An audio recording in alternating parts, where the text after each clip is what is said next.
Entonces comenzamos nuestro encuentro del día de hoy, que es el inicio del segundo ciclo de encuentros vocacionales. Hoy día tenemos un invitado especial que nos acompaña desde Santiago conectado. Él es psicólogo, psicoanalista, doctor en psicoanálisis y magíster en psicología clínica. Le damos la bienvenida a Josep Bandet Rivera.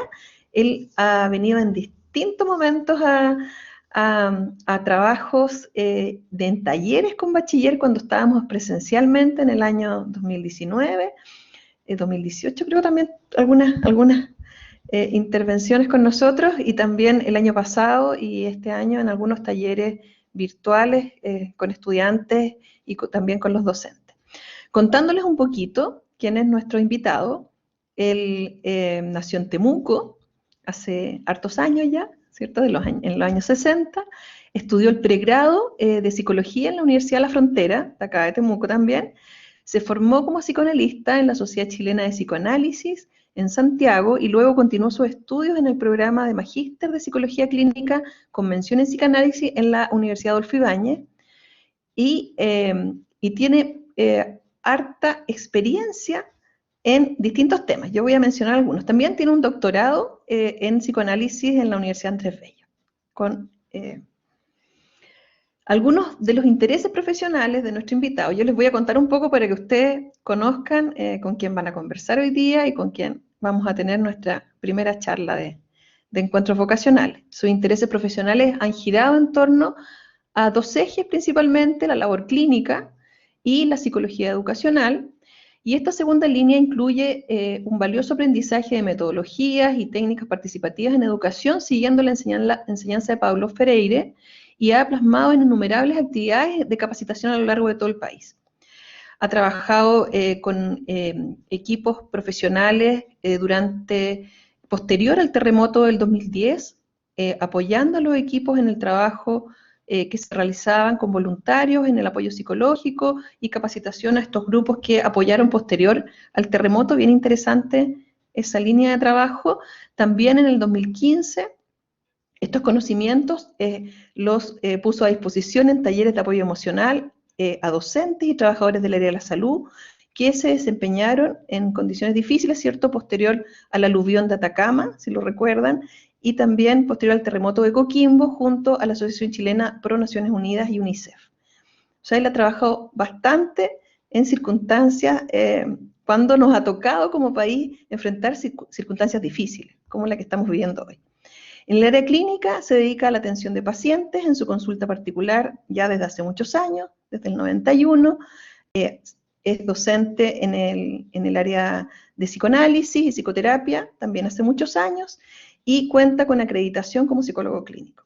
Y muchas cosas más que él nos puede ir contando también hoy día. Así que estamos muy contentos de poder compartir con Josep. Te damos la bienvenida. Siempre agradecemos la voluntad y la generosidad con que tú vienes a este programa a compartir con nuestros estudiantes y docentes. Así que bienvenido y te doy la palabra. Te dejo a este gran grupo de jóvenes que está hoy día disponibles para escuchar y aprender. 29 personas dice ya que van incorporadas. 30. 35 me aparece a mí aquí en mi registro. Ah, ya. Ah, ok. Sí, De a efectivamente. poquito se van sumando. Sí. Bueno, gracias por la presentación. Siempre es un agrado cuando uno lo presenta así también, con tanta cosa. Oye, es más difícil cuando uno no los ve, pero es un agrado para uno estar acá. Se escucha muy bajito, dice, pero ahí lo puedo acercar. A ver, ahí se oye mejor. Es un agrado para mí estar acá con ustedes y les tenemos una sorpresa preparada. ¿Mm? Esta va a ser una charla como no han tenido nunca antes, ¿no es verdad? ¿No es cierto? Nunca van a haber, yo creo que va a ser inaugural, nunca van a haber experimentado algo como esto. Les voy a explicar por qué. Es una charla, pero es que todo el tiempo se habla de que tiene que ser participativa y se habla de la actividad, del accionar de los participantes, pero al final la charla la hace uno solo, entonces la gente participa porque pide la palabra o algo así, pero acá queremos que sea diferente. Entonces, les vamos a proponer esto. Les vamos a proponer en torno a este título que se llama Apoyos psicosociales en el contexto de apertura y reinserción transicional, es decir, del teletrabajo a la presencialidad, o dicho en chileno, este cambio que estamos empezando a hacer en que salimos de casa y volvemos a la universidad, o los que trabajamos a la consulta o a la oficina. Y para eso hemos preparado 3 temas distintos. Se los voy a presentar. El primero es tema número 1, para que tomen nota, para que lo tengan ahí en mente. Manejo de los efectos psicológicos producidos por la pandemia y sus medidas de contención. Y ahí viene una pequeña explicación. Y es que nos ha cambiado mucho la vida, hemos estado harto encerrados, pero nos hemos adecuado a varias cosas que nos impone la realidad. Esto nos ha provocado hacinamiento en casa, teletrabajo, y se traduce en una serie de síntomas vinculados con el estrés. Dificultades para dormir, dolores de cabeza, dolores musculares. Aprender a conocer esto y ver cómo manejarlo es el tema de este apartado, del apartado número 1. Pero aquí viene la novedad. También tenemos un apartado número 2, y se llama el síndrome de la cabaña. A lo mejor algunos de ustedes lo han leído porque aparecen como en algunos temas periodísticos, en algún diario, una radio, pueden haber escuchado algo de esto. Y la descripción de este tema sería: después de habernos habituado a los horarios y libertades del teletrabajo, ahora se asoma la posibilidad de retomar, pero ya estábamos acostumbrados en casa y nos habituamos no solo a ciertas seguridades y a ciertos recorridos muy íntimos y muy seguros, sino que ahora, al salir, aparece más en algunos que en otros, pero ciertas dificultades y temores. Por ejemplo, usar el transporte público, el temor al contacto y al encuentro o reencuentro con los demás, por temor a contagiarnos, pero también un cierto temor, por lo menos les cuento en mi caso, cuando uno sale a la calle, de ver tanto auto junto, tanto taco. Algo pasa con esto de que uno se empieza a, a preocupar y a tener otras fuentes de ansiedad ahora relacionados con salir de la normalidad, que era estar encerrado en casa, para retomar aquella que teníamos antes. Y ahora viene el tercer tema, que sería: temo fracasar cuando regrese a la presencialidad. Y viene su descriptor acá. Si bien para muchos de nosotros el estudio online ha significado enfrentar una serie de inconvenientes, tenemos conciencia de que tanto el número como la complejidad de los contenidos se había restringido. Volver a las actividades presenciales en algunos nos genera una convicción de fracaso, es decir, me va a ir mal, porque ahora que recupere y se vuelvan a poner las mismas tensiones, en fin, las mismas exigencias, a lo mejor me va a ir mal. Hay otros que no, pero a algunas personas les puede ocurrir esto. Aprender a reconocer los mecanismos que subyacen a este tipo de pensamiento y desarrollar estrategias que nos ayuden a enfrentarlos de mejor manera sería el propósito de este tercer apartado. Pues bien, ¿qué es lo que les estamos planteando a ustedes? Que ustedes decidan de qué vamos a hablar hoy.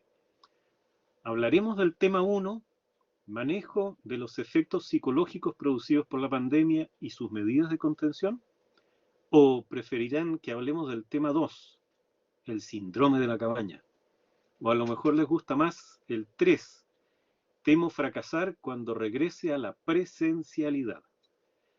Para esto, nuestro equipo de técnicos y especialistas ha preparado una, ¿cómo se llama? Una encuesta. Sondeo, un sondeo. Un sondeo. Eso, perdón, un sondeo. Ya, sigue nomás. ¿Dejamos esta lámina puesta ahí? Sí, Ya. Tienen que votar ahora. ahí están votando. Si prefieren la 1, la 2, la 3.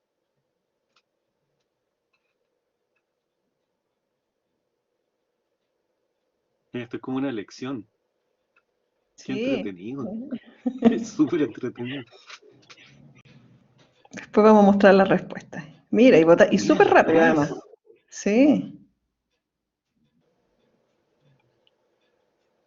¿Votaron Sí, todos, parece? la Ah, 3 y falta la Polito. 1, la 3 y la 1 van, faltan 5. Tenemos que votar nosotros también, porque esos son los dos que faltan. Ah, ya. Ah, perfecto. Y uno marca aquí. Falta uno. ¿Quién faltará? Faltan dos respuestas. ¿Tú votaste ya? Ahí, yo ya voté, sí. Ya. Sí, pero voy a mostrar las respuestas porque ahí no va a marcar mucha diferencia. Se ven las respuestas, la opción 3 tiene 22 votos, después la sigue la opción 1 con 10 y la opción 2 con 4 votos. Comenzamos por la 3 entonces, me parece súper interesante, también era mi tema Por preferido. supuesto. Sí, después Ah, podemos, ya. ahí conversamos, después a lo mejor podemos hacer un segundo momento en otro día para hablar del tema número 1. Entretenido, esto me gustó. Perfecto. Ahí voy a... A mí igual. ahí. Es primera vez que hacemos una cosa tan entretenida como ustedes deben haber hecho otras, pero para mí es inaugural esto. Ya. Entonces, tú me dices, ¿vamos? Sí, vamos a comenzar con la presentación. Igual como Para ustedes han entonces. tenido la experiencia en otros encuentros vocacionales, ¿cierto? Nuestro invitado hace su presentación y vamos a tener también un momento de diálogo y conversación posterior a la presentación. Ahí también, bueno, vamos a ir dando una dinámica que nos va a ir explicando Joseph. ¿Ya? Ahora, ¿Cuánto calculan ustedes que dijimos cuántos minutos? tenemos hasta las Como seis y 20 un cuarto. minutos para... Hasta, Hasta las 6:15 tenemos con todo el periodo máximo, 6:15, para no pasar. Si nos Perfecto. Y entusiasmamos, acá le hasta las doy 6, unos si nos 15 o entusiasmamos 20 hasta las seis y minutos a un la cuarto. presentación. Ya. Listo. Como tú, Ya, ahí vamos.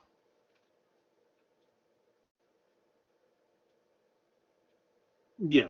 Entonces, producto del resultado de la votación, vamos a hablar del tema 3, que se llama Aportes psicológicos para recuperar la normalidad. 3, temo fracasar cuando regrese a la presencialidad. Bien.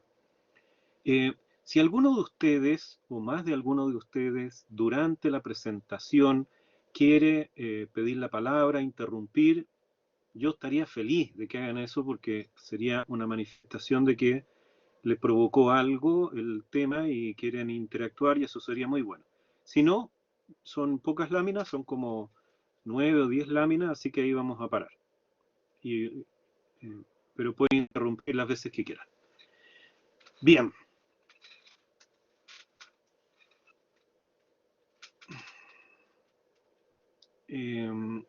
Yo les quiero contar un poco la anécdota de cómo surgió esto. Y es que en algunas de las actividades que hicimos anteriormente en la universidad, una alumna comentó exactamente esto. Entonces dijo, pucha, ahora que esto lo estoy haciendo es menos exigente, tal vez son un poco menos contenidos y yo me puedo manejar mejor porque no tengo que estar viajando, porque me queda muy lejos y me cuesta porque es a través del celular, pero cuando vuelva creo que me va a ir mal. Y me quedé pensando en eso un buen rato porque parece una frase muy, ¿cómo les dijera? Una frase muy honesta por una parte, pero que contiene demasiado, muy resumido, y hay que extraerlo, hay que abrir esta intervención de esa alumna para sacar todo lo que hay detrás y todo lo que hay dentro de esa frase. Yo me imagino que a ustedes se les ocurren algunas ideas. Yo les voy a plantear algunas de las que me surgieron a mí y que motivaron incluso la creación de un artículo que está circulando por ahí por internet. Bueno, les voy a contar por qué. Cuando enfrentamos situaciones difíciles, hay algunas cosas que nos ayudan y otras no. Por ejemplo, el que ustedes mismos se puedan eh, preguntar esto que se me viene a la cabeza espontáneamente. Por ejemplo, me va a ir mal. Es una idea que a uno le ayuda o que lo desmotiva, le genera angustia, en fin. Puede parecer una cosa muy simple, pero cuando estamos en una situación difícil, la que sea, estamos mal económicamente, tenemos dificultades familiares, en fin. se nos aparecen espontáneamente algunos pensamientos. Esto no tiene remedio, voy a estar cada vez peor, mañana no voy a tener dinero, qué sé yo. Preguntarse esta simple cosa, ¿esto que estoy pensando me ayuda a salir adelante? ¿O al contrario, me tira para abajo, me desmotiva, me desmoraliza? Si uno tiene en mente este tipo de cosas, empieza a apropiarse un poco más de una actividad que de otra manera, que es la actividad del pensamiento, se nos va a independizar. Y cuando uno está angustiado, aparecen muchos pensamientos que no son producto de la reflexión, sino que se nos instalan. Y la diferencia entre las personas que les va mejor y las que les va peor, entre otras cosas, es cuánto se pueden dar cuenta de esto y cuánto se pueden apropiar de eso. Bien, la segunda es más evidente, enfrentar los problemas de a uno. Por ejemplo, me va a ir mal es un planteamiento general. ¿Se fijan? No divide los temas en, bueno, ¿en qué creo que me va a ir mal? Porque habrá algún ramo, por ejemplo, en que me pueda ir bien. Si tenemos muchas cosas que hacer, sobre todo en una situación de urgencia, hay que dividirlo en distintos temas y en distintos horarios. Si tengo varias pruebas la próxima semana, dedicarle un día a cada materia. Pero se fijan, dedicarse por completo a una cosa. Si hay algo que aumenta la ansiedad, es abrumarse con muchas cosas que hacer sin dividirlas. La metáfora más simple de esto es como cualquiera que tenga muchos enemigos y se vaya a pelear con todos juntos, le va a ir mal. Entonces es distinto si es que ustedes los van sacando de a uno. ¿Ah? Como, a ver, ¿quién es tan gallito? Pero vamos de a uno, po. Primero con el más grande, después con el que sigue, y después con el otro. Pero nunca todos juntos, porque ahí es donde la gente se pone muy ansiosa. Bien, hay que priorizar. Esto es obvio y están todos de acuerdo, pero cuando la gente está en crisis no lo hace. La gente cuando está en situaciones de crisis hace muchas cosas que no debería. Y una de esas es esta, que no prioriza. Es decir, ok, tengo que hacer 10 cosas, no puedo. Por eso estoy tan tenso o tensa, porque no puedo. ¿Qué es más importante? Y la segunda pregunta es, ¿qué es más urgente? Y de esas 10 cosas nos vamos a dar cuenta que hay 3 o 4 que da lo mismo si las vemos la próxima semana o no, porque han estado así los últimos 2 años y van a seguir así los próximos 2 años más o menos igual. Pero hay otras cosas que hay que priorizar. Entonces, la diferencia no es que ustedes estén de acuerdo ahora, que están tranquilos y lo estamos conversando, es que en una situación de crisis hay que hacerlo. Y hay que sentarse, si ustedes quieren conversarlo con otra persona, pero priorizar. Bien. Les reitero, si hay alguien que quiera pedir la palabra, decir algo, adelante. Bien. Sugerencias a considerar. 1. Pedir ayuda. Reitero, yo sé que estas cosas todos van a decir, sí, pues obvio pedir ayuda, pero créanme, en situaciones de crisis no es tan obvio. Y entre otras cosas, pedir ayuda, fíjense, está súper relacionado con cuestiones vinculadas con la autoestima. La gente que tiene una autoestima más mala, más baja, no pide ayuda porque no cree que está pidiendo ayuda, cree que está molestando. Entonces cuando se acercan pidiendo perdón. Es como, disculpe, perdone que la moleste.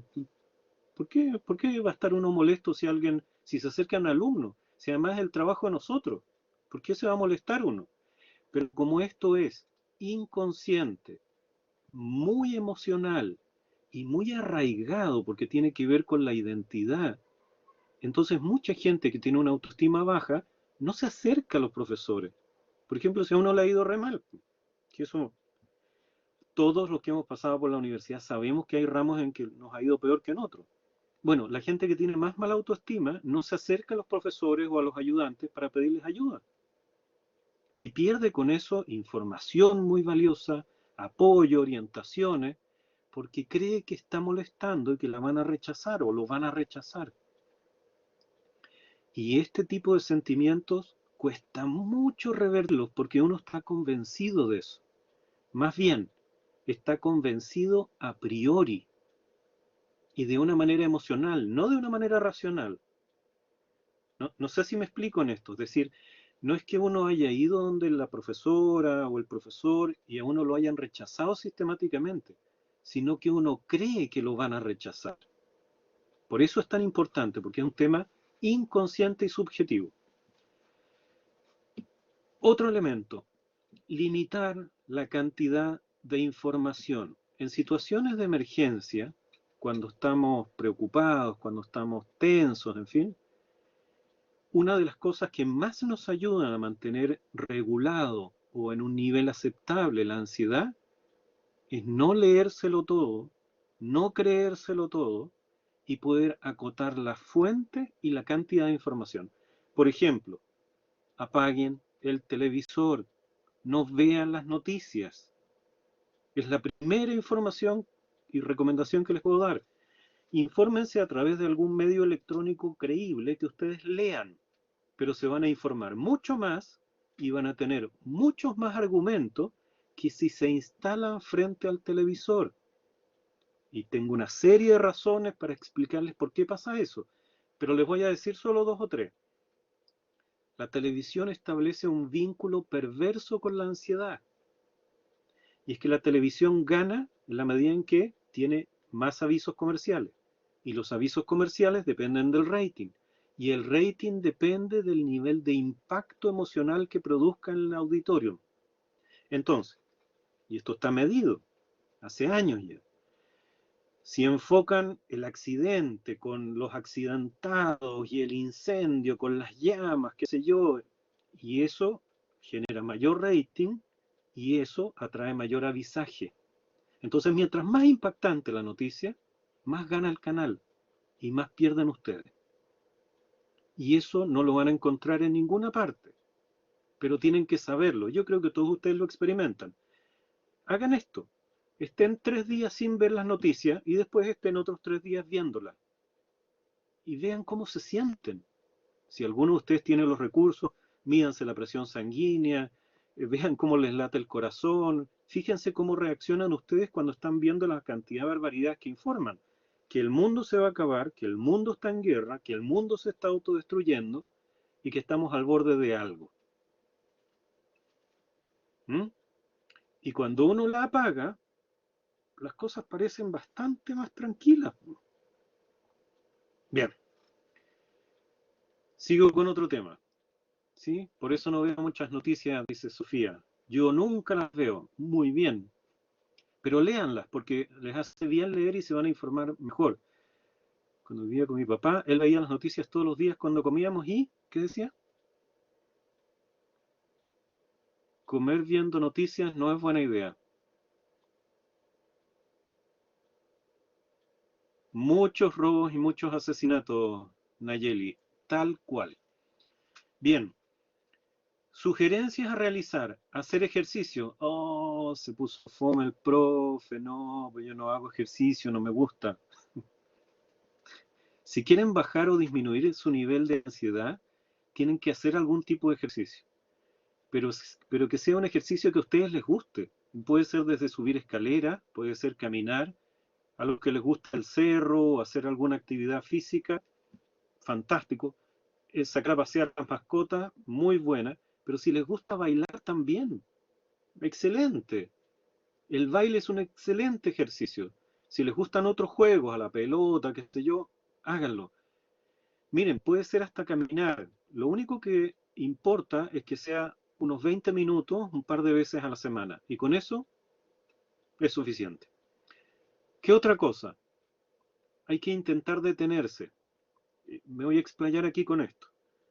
Hoy en día, cuando uno se tiende en un sillón o en una cama, no descansa, agarra el celular y empieza a chatear. Es decir, cuando uno, entre comillas, descansa, empieza a hacer otra cosa. Entonces no hay pausa entre una actividad y otra. Y esto es terrible cuando uno ve en los parques, por ejemplo, los padres que van con sus hijos y no están con sus hijos porque están en la red social. Y los niños se dan cuenta.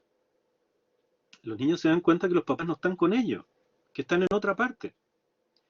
Entonces, hay que recuperar esta posibilidad de que estemos en lo que estamos haciendo. Si estoy con los amigos, estar con ellos. Si estoy comiendo, cenando con la familia, estar con la familia. Ya habrá un minuto después para seguir con el chat.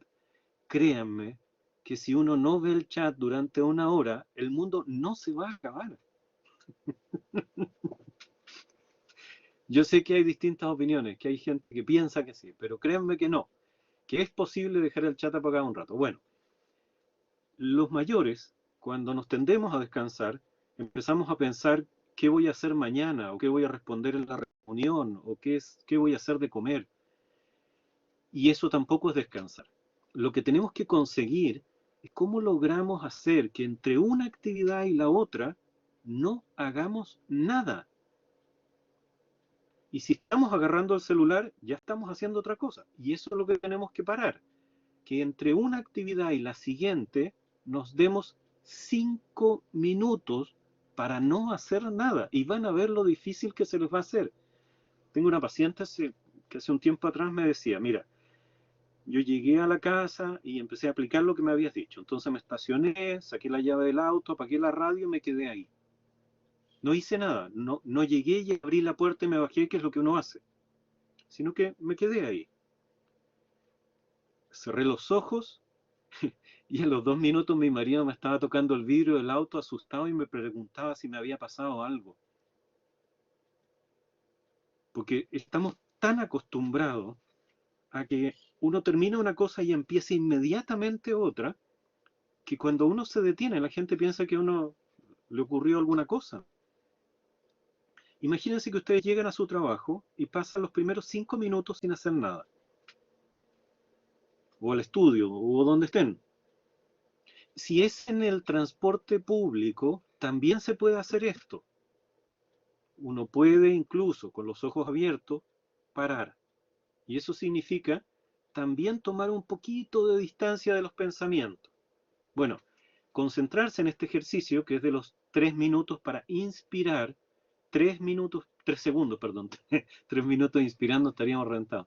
3 segundos para inspirar, 3 segundos para mantener la respiración y 3 segundos para exhalar. Y van a ver cómo empieza a cambiar la respiración, porque cuando uno está en un estado de ansiedad, respira de manera rápida y superficial. Y hay que cambiarlo por una inspiración más profunda y más pausada.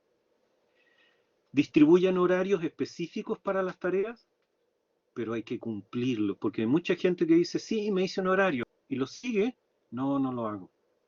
Entonces, háganse horario, pero cúmplanlo.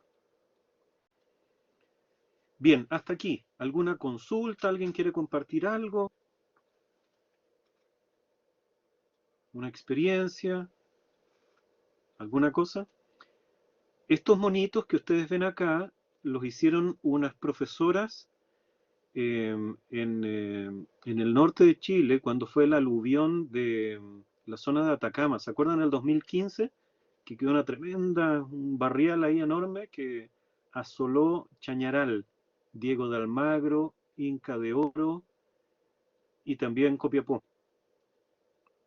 Bueno, en los talleres que estuvimos haciendo con ellos, entre otras cosas, estuvieron haciendo estos monitos. Están hechos con, ya, están hechos con cucharas de palo. ¿Se fijan? Son cucharas de, la carita son las cucharas y ellos les hicieron la vestimenta. Bien, en situaciones de emergencia, ¿qué más hacer? Bajar las expectativas. Las cosas no son iguales que antes.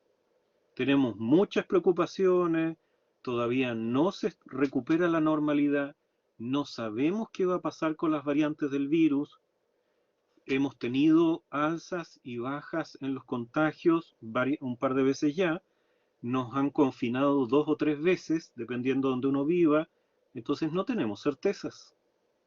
Y cuando uno está atravesando una situación de este tipo, tiene que entender que no podemos hacer como si las cosas fueran igual que antes. Además, mentalmente no estamos funcionando igual que antes.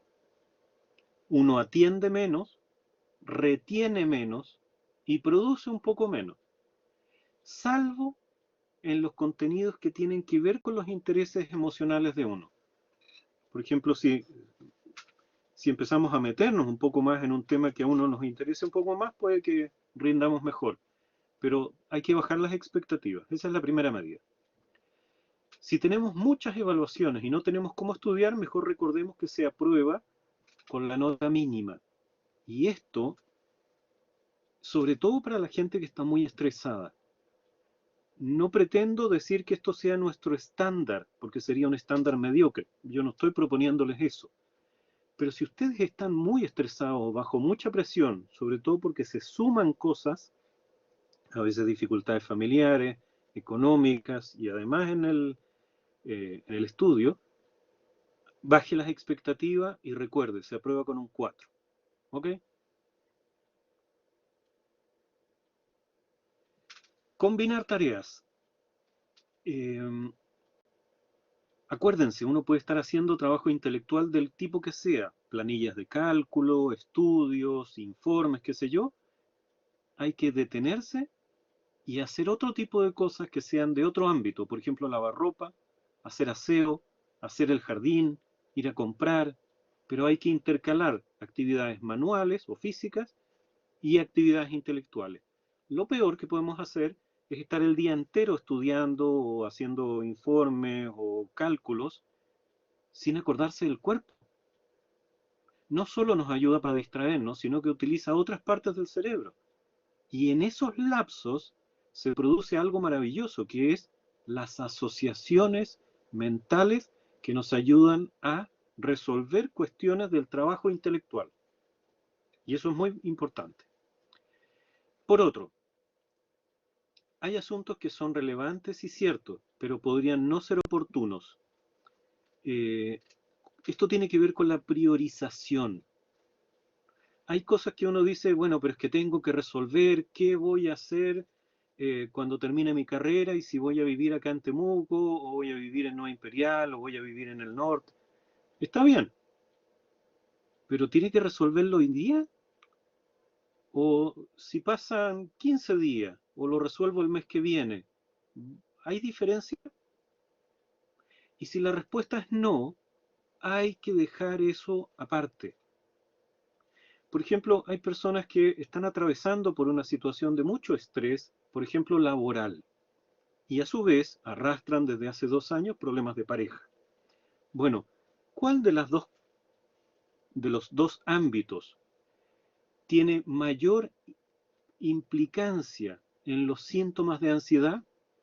¿La situación de pareja o lo laboral? Y dependiendo de lo que uno responda, hay que priorizar lo que sea más urgente. Y si el problema de pareja lleva 2 años, bueno, perfectamente podría estar un par de meses más. No es urgente, porque es un problema más cronificado. ¿Se entiende? Entonces, hay que distinguir entre lo que demanda nuestra atención inmediata de lo que no. Bien, hasta aquí. ¿Hay alguna pregunta?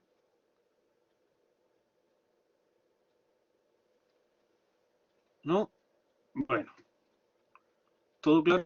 Ya, sugerencia. No por mi parte. Ya, muy bien. No, ya. Sugerencias a considerar. El estudio online acarrea inconvenientes. Se cae la señal, se corta, a veces no tenemos buena conectividad y eso es un dolor de cabeza. Ha disminuido tanto el número como la complejidad de los contenidos. Pero volver a la presencialidad en algunas personas desata angustia. ¿Qué va a pasar cuando vuelva? Hay compañeros que ni conozco. Nunca he estado con este curso. ¿Cómo va a ser, sobre todo a la edad que ustedes tienen, la interacción social con ellos? Sobre todo porque esto en algunas personas genera un quiebre cultural, porque algunos de nosotros venimos de zonas más rurales, otros venimos de zonas más periféricas, otros venimos de ciertos grupos socioeconómicos, otros no. Y reitero, sobre todo a la edad que ustedes tienen, eso es fundamental. Cuando uno se pone más viejo, no es tan sensible. Pero cuando uno está empezando la universidad o en la universidad, este tipo de cosas pueden llegar a ser determinantes. Entonces, en algunos de ustedes que todavía no han tenido o desarrollado un vínculo social presencial, esto puede generar ansiedad. Y en otros, la sensación o el temor de que cuando aumente la exigencia les podría ir mal. Les voy a presentar a continuación una tabla que va a tratar de ilustrar la frase de la alumna que les mencioné al principio. No sé si la recuerdan. Tengo miedo que cuando vuelva a la presencialidad me va a ir mal. ¿Bien? Ya. Si uno toma esa frase, la mayoría de los que están en la universidad, uno puede concluir de que fueron buenos estudiantes, o al menos que fueron estudiantes del promedio. Si uno hace un análisis básico, eso significa que dieron unas 300 pruebas por año y la educación tiene aproximadamente, bueno, 4 años de educación media y tiene 8 años de educación básica. Es decir, han dado miles de exámenes, miles. Es decir, ustedes son profesionales de las pruebas y de los exámenes, porque han dado cientos de ellas. Entonces, cuando alguien dice, tengo miedo de que me vaya a ir mal, no se está basando en la evidencia, se está basando en una sensación. ¿Se entiende la diferencia? Si yo he dado miles de pruebas y mis resultados han sido promedio, y yo proyecto esto, lo más probable es que cuando vuelva, entonces mi resultado va a ser promedio. En algunos va a ir mejor, en otros no tanto. Pero desde la emocionalidad, las sensaciones de fracaso, no desde la racionalidad. Bien, nuevamente, ¿qué tipo de cosas entonces pueden ayudar a mantener a raya nuestra emoción, nuestra ansiedad? Uno, si nosotros tenemos mucha información contradictoria y de fuentes no confiables, la ansiedad ¡rum!, se va a disparar. Si la información es poca, seleccionada y ojalá de lectura, la ansiedad va a disminuir. Si nosotros tomamos el futuro, lo que sentimos sobre el futuro como evidencia, que es lo que le pasaba a esta alumna, me va a ir mal, la ansiedad se va a disparar. Si me centro en lo que yo veo y en lo que yo hago hoy día y me dejo de fantasear con lo que va a pasar mañana, porque nadie sabe lo que va a pasar mañana, pero si me centro en lo que pasa hoy, la ansiedad va a disminuir. Por ejemplo, es muy distinto decir me va a ir mal que decir estudié hoy. ¿Te fijas? Estudié hoy. ¿Y qué va a pasar mañana? Bueno, va a depender de lo que haga hoy. Sin planificación e improvisado, aumenta la ansiedad. Si yo me planifico y lo cumplo, disminuye la ansiedad. Si me planteo horarios pero no los cumplo, aumenta la ansiedad. Si cumplo mis horarios, al revés. Si mi trabajo es intensivo y de un solo tipo, por ejemplo, puro trabajo intelectual o solamente trabajos manuales y de hogar, en general la ansiedad se dispara porque uno sabe que tiene cosas pendientes que no ha hecho y no ha intercalado entre una actividad y la otra. Y ambas se complementan. Por el contrario, baja la ansiedad si mi trabajo es con pausas, intercalando trabajo manual con trabajo intelectual. ¿Cómo es mi trabajo intelectual? ¿Es desorganizado? Aumenta la ansiedad. Si mi trabajo intelectual es sistemático, paso a paso, yo sé que ustedes están de acuerdo con eso, pero ¿lo practican? ¿Ustedes planifican su trabajo intelectual? Es decir, dicen, voy a partir buscando las definiciones, después de eso las voy a combinar, después de eso me las voy a aprender, después de eso voy a redactar, primero voy a armar un esquema de mi trabajo con una introducción, antecedentes, desarrollo y conclusiones, o lo empiezan a escribir nomás. Porque es distinto la teoría que la práctica y el trabajo intelectual hay que planificarlo. Si hago múltiples tareas, y esto le pasa sobre todo a las mujeres por una cuestión cultural, porque en nuestra cultura se habla mucho que las mujeres son capaces de hacer un montón de cosas, y el problema es que cuando uno hace muchas cosas juntos, se estresa más. Al contrario, si ustedes se concentran en una actividad a la vez, la ansiedad disminuye hasta que lo concluyan. terminen lo que están haciendo, no importa qué. Y cuando lo terminen, empiezan con otra cosa. Pero si estoy escribiendo el trabajo, hablando por teléfono, chateando y también viendo otras cosas, se van a estresar. Bien, ¿qué más? Gasto buena parte de mi energía en imaginar el trabajo y sus resultados. Como esta chica que decía me va a ir mal. Eso es una imaginación. No es ocupar la energía en el trabajo y en los resultados que ese trabajo obtiene en la realidad. ¿Se fijan la diferencia en el énfasis? Lo que hago y lo que produce, en vez de imaginar lo que voy a hacer e imaginar sus resultados. Bien, circunstancias o esfuerzo. Pensar que lo que ocurra no depende de mí, ni de lo que haga. Al contrario, centrarse en lo que sí puedo hacer y hacerlo sistemáticamente. Por ejemplo, me va a ir mal. ¿Eso depende de mí? Depende de si yo estudio. Depende de si soy sistemático o sistemática. ¿Me explico? Quiero decir algo más para explicar esto en serio. Hay mucha gente que dice yo soy malo. Y esa es una frase general e inmodificable. ¿Se fijan? Es muy distinto a decir estudié hoy. ¿Se fijan la diferencia de énfasis? Más que pensar en el ser o en ciertas esencialidades de la existencia, que a uno lo rigidizan porque lo predisponen a que le vaya mal, hay que centrarse en lo que uno hace. Estudié. Eso les va a generar dudas, y cuando uno tiene dudas, acude a sus profesores, si uno está para eso. ¿Se fijan? Bien, las cosas pueden cambiar o no. Hay personas que las consideran estables, es decir, no, porque es muy difícil, nadie en mi familia ha estudiado, entonces no se puede. ¿Por qué no se va a poder? Y en general tienden a plantearlo como una disposición emocional, no una conclusión, frente a la cual se preparan para fracasar. Y es muy distinto centrarse en lo que se puede cambiar de su realidad y saber que la próxima vez las cosas pueden ser diferentes, pero no dejan de intentarlo. ¿Me entienden? Es decir, sí, me puede haber ido mal en la primera prueba. ¿Qué tengo que hacer distinto para que me vaya mejor en la segunda? En las estrategias, en general las personas que le van mal utilizan una estrategia y cuando fracasan la repiten, no la cambian. En cambio hay otras personas que cuando no les funciona una estrategia, prueban otra hasta que funciona. Actividad física. Hacer actividad física disminuye la ansiedad, disminuye el neuroticismo en general.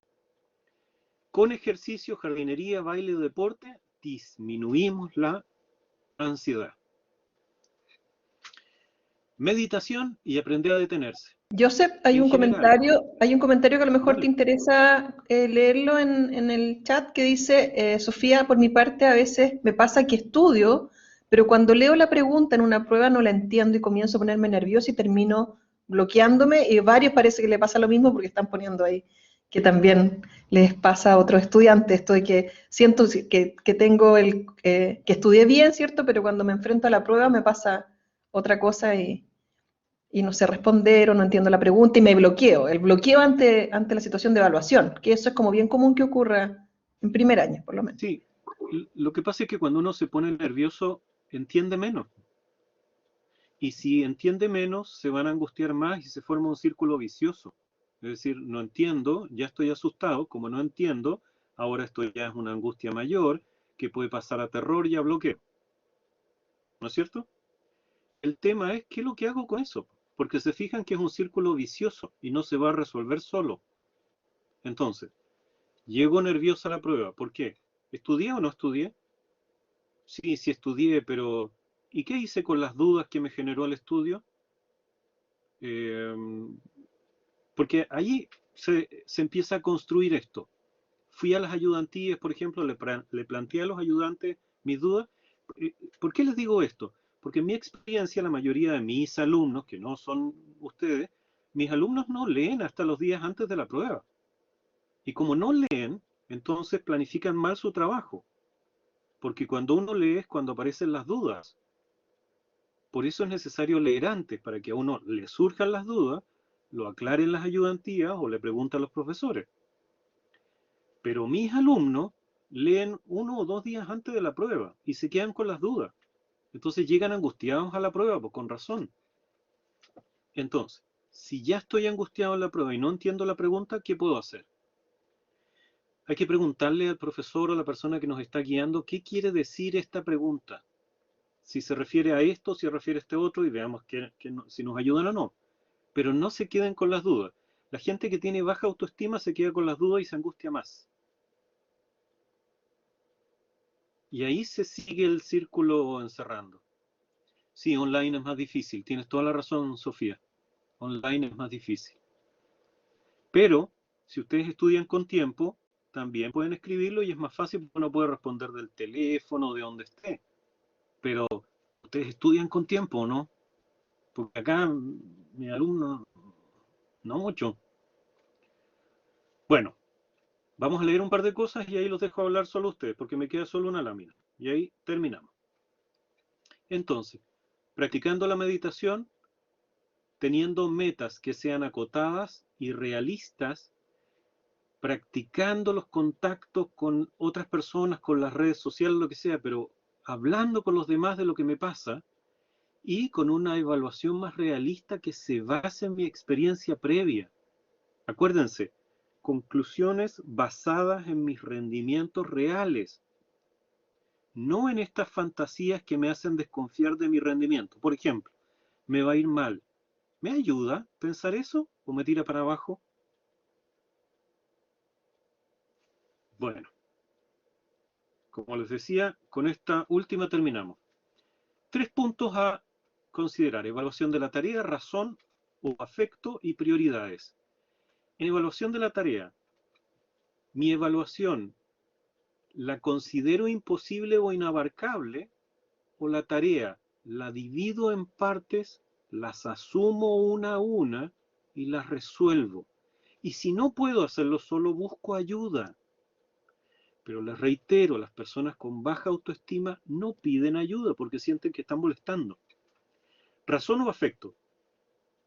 Mis expectativas se fundan en una sensación o las someto a juicio basado en mi experiencia real. Prioridades. Si yo no establezco mis prioridades, me voy a angustiar más. Si las establezco, gano una sensación de control porque quedan establecidas y son claras. Me voy a dedicar a este ramo y a este otro. Y este otro no lo voy a pescar mucho porque me ha ido bien, qué sé yo, no sé. Pero establezco mis prioridades. Y por último, hay personas que no distinguen entre lo relevante y lo urgente, y esas personas suelen sentirse sobrepasadas, porque como todo es igual de importante, no pueden resolver. En cambio, distinguir cuáles se asumen y a través de qué estrategias se postergan otras conscientemente ayuda a que uno esté más tranquilo. Bueno, esto era lo que quería comentarles el día de hoy. Cuando uno dice me va a ir mal, es una frase emocional, es una frase que no está basada en la experiencia concreta de todos los exámenes que dieron antes, donde la mayoría de ustedes fueron buenos alumnos en sus ramos, en sus cursos, en su colegio, donde ya han sido buenos estudiantes antes. Entonces, ¿por qué tendría que irles mal ahora? No, es que es una sensación. Ok, está bien, entiendo. Y la pandemia aumenta esa sensación. Pero ¿qué es lo que hay que hacer? Hay que aterrizarla en una buena planificación de mi trabajo, en generar las dudas y preguntas antes y en buscar ayuda con los profesores, compañeros, ayudantes para resolverlas. Bien, eso les quería comentar. Palabras, opiniones. Gracias, Joseph. Dejamos abierta la palabra para preguntas, comentarios, si hay algo que quieran que se profundice tal vez de lo que se ha dicho hoy día o alguna duda que les haya surgido, o una reflexión también puede ser a partir de lo que hemos escuchado. damos la palabra, pueden levantar la mano, ustedes ya saben cómo se usa la plataforma, o escribir en el chat también.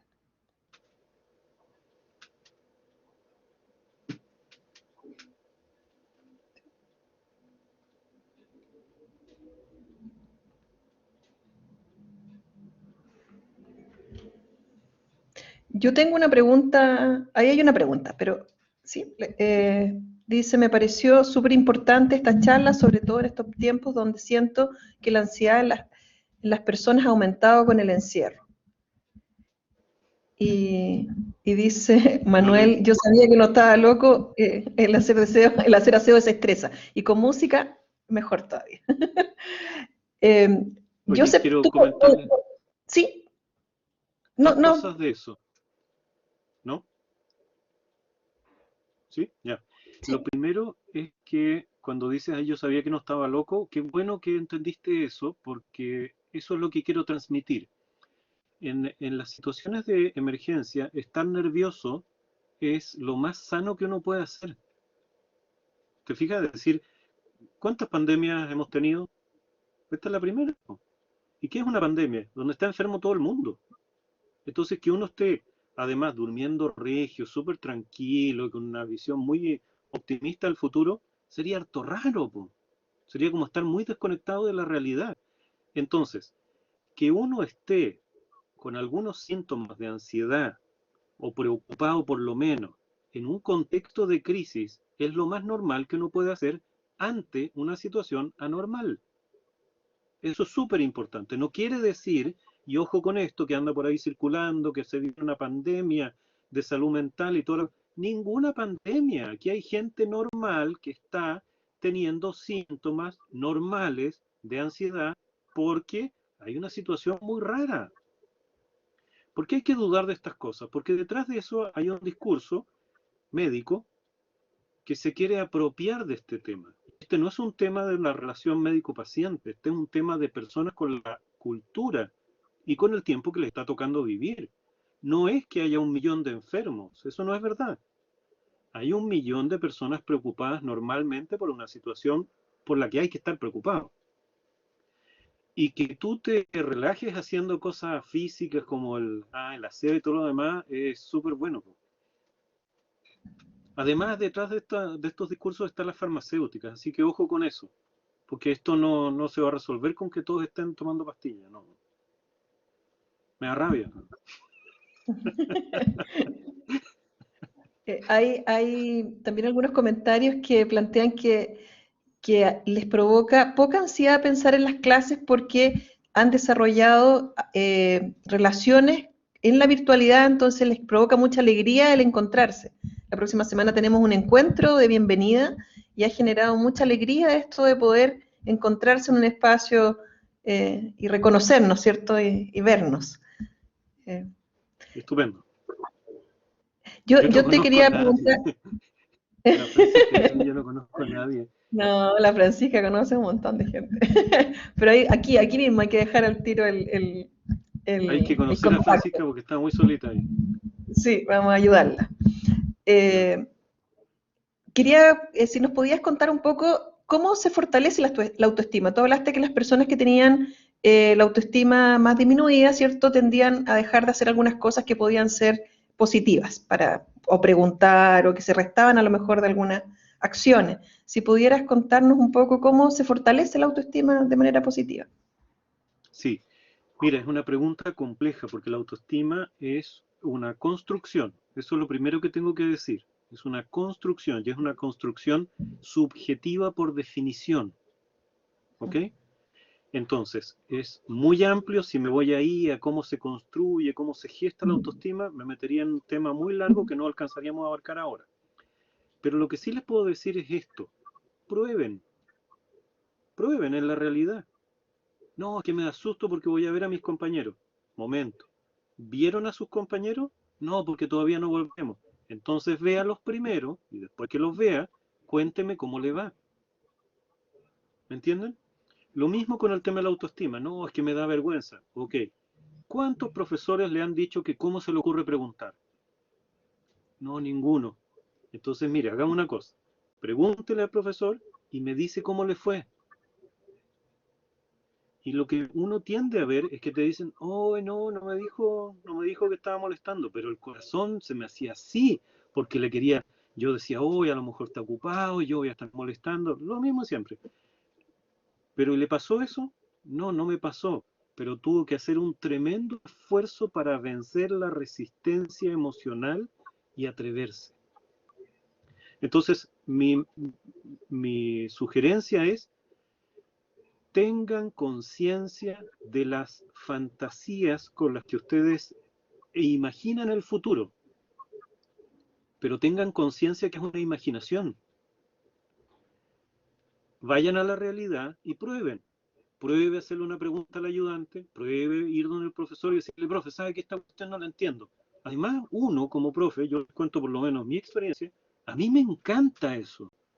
Cuando viene alguien y me dice, profe, yo no, ¿sabe que esto no lo entiendo? Me encanta. Es mi vocación, es la mía, por eso me dedico sobre todo a estas cosas. Entonces uno le explica y ve que el estudiante leyó y que se interesó en el tema. Uno no anda rechazando a los alumnos diciéndole cómo se le ocurre, preguntarle qué cree que soy su profesor. Sí, pues, soy su profesor. Po. Entonces, ¿cómo se refuerza la autoestima? Yendo a la realidad y teniendo resultados distintos que desmienten la información emocional con la que teníamos al principio. Eso es lo que les puedo decir así, en términos muy breves, muy cortitos. Si hay otra pregunta o comentario, reflexión.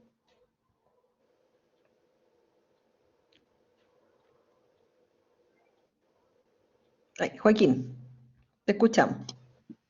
Sí, eh, o sea, ¿cómo eh, diferenciamos qué tema es como de importancia o de extrema urgencia? O puede ser una crisis sobre otro. Porque, por ejemplo, para mí prácticamente todas las cosas están iguales. Entonces yo nunca sé realmente qué puede ser como una crisis. Súper bien, súper bien. Muy buena la pregunta. Mira, la respuesta está en tu pregunta. Lo que pasa es que muchas veces cuando uno la genera no necesariamente se escucha. Tú dices, las cosas están iguales. Y resulta que las cosas no tienen jerarquías por sí mismas. ¿Me entiendes? Es uno el que tiene que darles una jerarquización. No son las cosas. Es decir, en la pregunta que tú estás generando, estás mostrando que tu actitud, tu disposición frente a, comillas, las cosas, es una disposición contemplativa o pasiva en ese sentido. Es decir, o contemplo las cosas y las cosas no se ordenan solas. Te voy a poner ejemplos ridículos aquí de mi casa, pero solo para ilustrar el tema. Yo miro por aquí y mi jardín está horrible. Está súper feo el jardín, ¿ok? Pero además no tenemos nana y además tengo estas actividades que tienen que ver con mi actividad laboral, pero también actividad académica y mi familia. Para mí, para mí, las cosas relacionadas con mi familia y la actividad laboral tienen prioridad, entonces les dedico más tiempo y más energía. En cambio, el jardín y la falta de nana, que en este momento estoy sin nana, son cosas importantes, pero no son prioritarias, ¿me entiendes? Porque he estado sin nana por la pandemia un buen rato y puedo estar la próxima semana sin nana igual. Entonces no es prioritario. Le dedico prioridad a la actividad laboral, académica y a mi familia, ¿me entiendes? Y eso no lo hacen esas cosas solas. Es uno el que tiene que decir ya, esto y esto. Bien. Escribió más gente.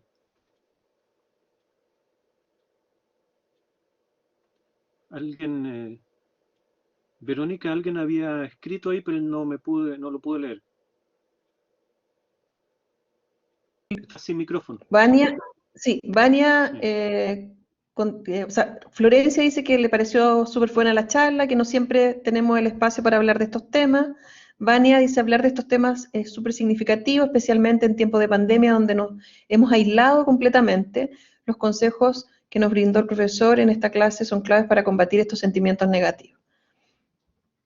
Y Catherine plantea, dice, me gustaría darle las gracias, especialmente porque siento que no se le da mucha importancia a estos temas. Yo desde temprana edad, que estoy con psicólogos y psiquiatras, pensaba que no funcionaban, pero ahora estoy comenzando a ver los cambios y así que estoy muy agradecida por el trabajo que hacen los psicólogos. Gracias, Qué Catherine. bueno, qué bueno, estupendo. ¿Alguien más quiere comentar? Todavía nos quedan todavía algunos minutitos, aprovechemos acá si tenemos alguna pregunta. Sí, por eso. Sí. Muchas gracias. Para Vaya los nomás. que han tenido que retirarse, que no se olviden de registrar la asistencia. Porque ahí también uno deja comentarios, entonces nos sirve mucho conocer la experiencia de la charla. No sé si alguna pregunta más o vamos comenzando a cerrar. Sí, parece que no hay más dudas.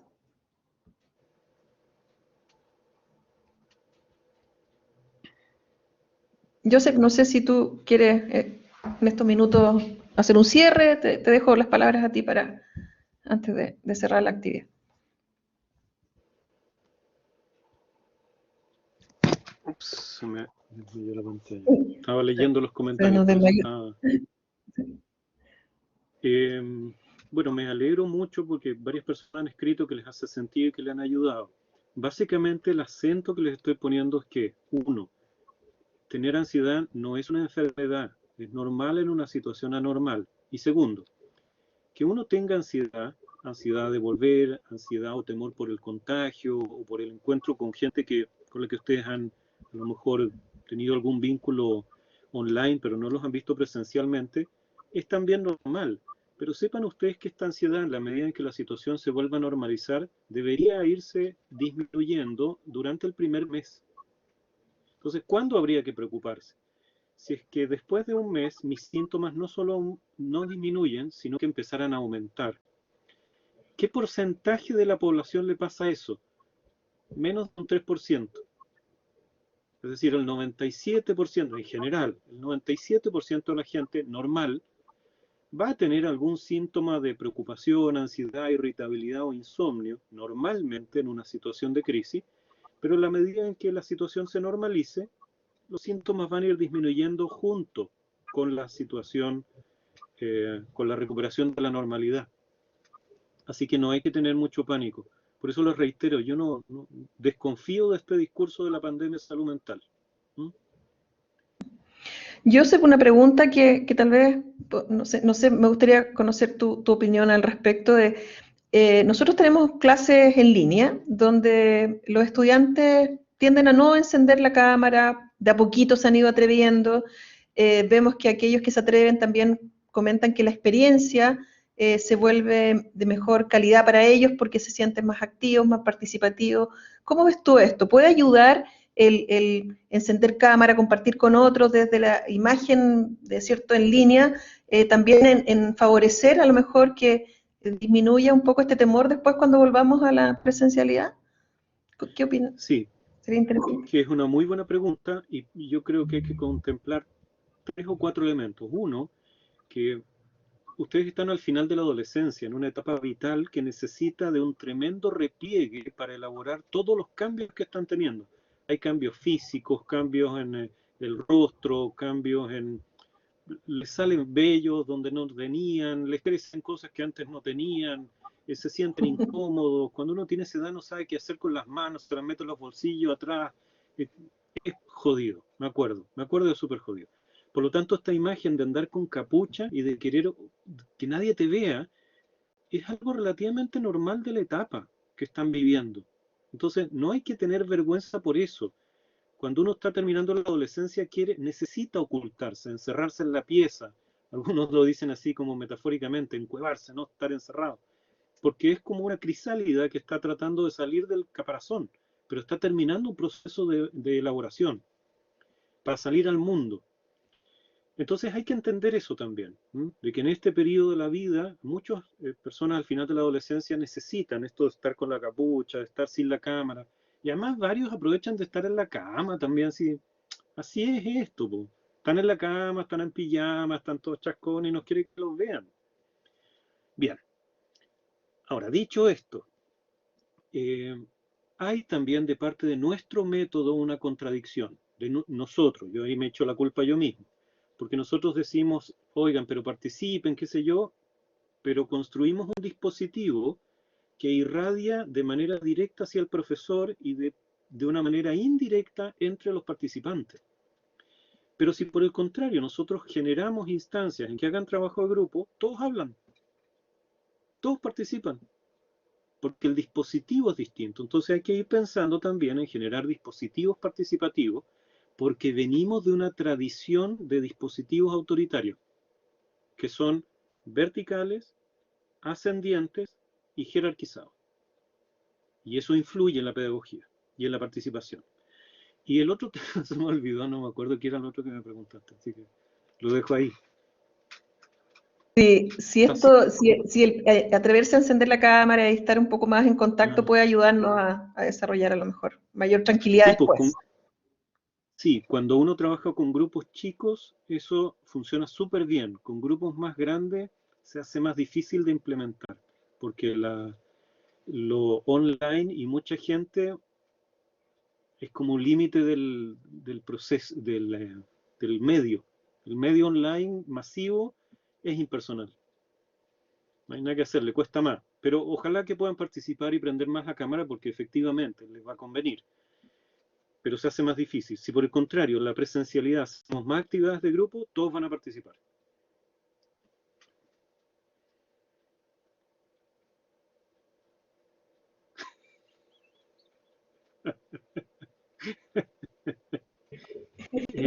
Al final de la adolescencia, una de las cuestiones centrales se llama, que es todo un título, un capítulo en psicología, que se llama la proxemia.